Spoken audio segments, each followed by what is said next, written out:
Antum pernah mendengar kisah nyata yang ditulis oleh seorang ibu ketika dia menuliskan tentang bagaimana haramnya tentang masalah riba. Dia cerita, kami dulunya adalah keluarga yang baik, mengisi kegiatan kami setiap waktunya dengan mencari ilmu. Sampai satu waktu suami saya kepentok bisnisnya dan berkata, "Dek, ini kelihatannya bisnis kita ini tidak akan pernah besar kalau kita tidak pinjem. Modal kita cekak, bisnis kita tidak akan besar ini kalau kayak gini." Akhirnya kemudian sang istri berkata, "Ya sudah mas, cari itu. Carilah suami pinjaman yang tidak bersentuhan dengan riba." Karena dia sudah ngerti ilmunya, sudah paham. Riba itu merupakan sesuatu yang sangat dibenci, sampai dipermaklumkan perang oleh Allah dan Rasulnya. Dia cari, kepentok, bukannya sabar. Malah kemudian berkata, ini kelihatannya kita nggak dapat pinjaman, harus minjem yang ribawi.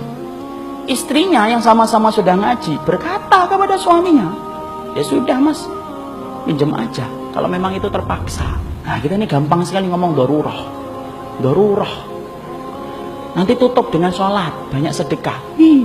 Riba mah tidak bisa ditutup dengan sholat dan tetap sedekah. Emang antum kira dengan kemudian riba setelah itu sedekah, kemudian sedekah antum diterima? Tidak diterima sedekah orang yang dari riba. Jangan dianggap remeh riba itu ikhwan. Karena kalau kita nggak ngingetin ini, rusak negara kita ini gara-gara riba. Karena Allah permaklumkan perang. Akhirnya singkat ceritanya kemudian akhirnya bersentuhan. Mereka ngerti ilmunya tetapi tidak mampu menampik lambean pinjaman ribawi ketika itu begitu menggiurkan. Apa yang terjadi? Allah memberikan istidraj. Usahanya berhasil, gede. Maka kemudian sang istri bercerita ketika usahanya semakin besar, maka kegiatan kami yang setiap harinya mengkaji, mendatangi majelis ilmu kemudian jarang kita datangi.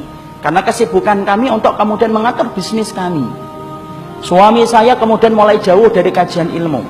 Suami saya kemudian mulai menjauh dari panggilan sholat dengan alasan sedang rapat ataupun sedang nganter barang.